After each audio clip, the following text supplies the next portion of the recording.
Hello and welcome to Appy Friday.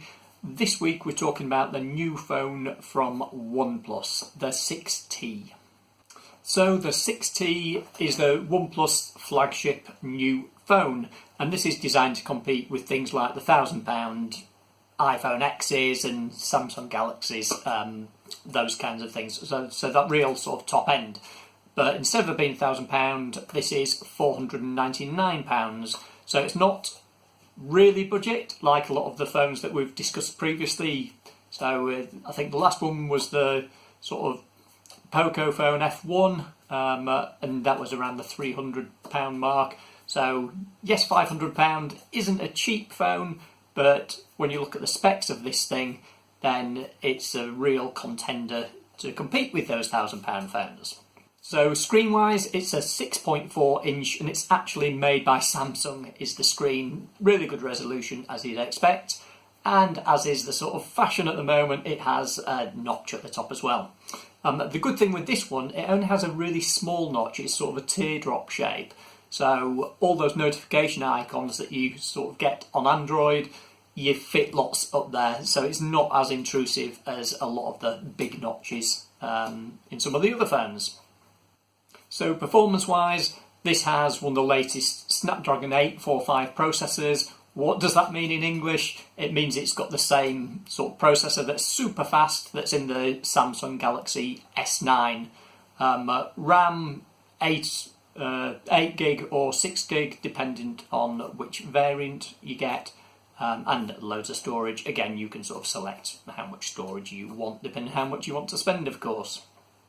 When it comes to the camera, again, really good spec camera. The usual for high-end phones.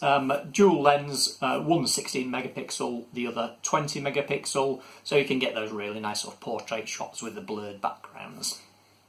Design-wise, it looks a really nice phone, and it looks a premium phone. Aluminium sides, curved glass, and again, it's quite nice what they do. You can either have sort of a glossy glass or a matte finish glass, which is probably the one I'd go for.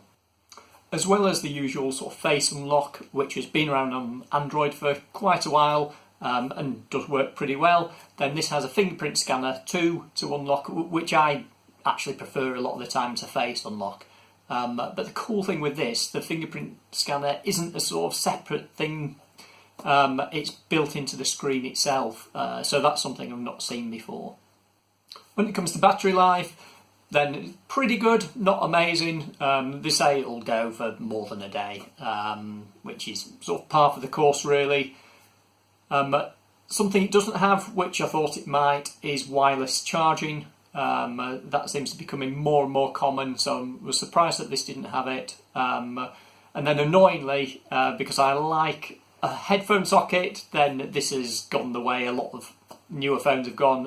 You can only use Bluetooth headphones with it, or there is an adapter that you can plug in, but then you're carrying around adapters, so a bit like when iPhone did this a couple of years ago. Then lots of people sort of whinged about it, because as well as carrying your phone, you've got lots of other pairs of headphones, but you need to use an adapter, and this is the same.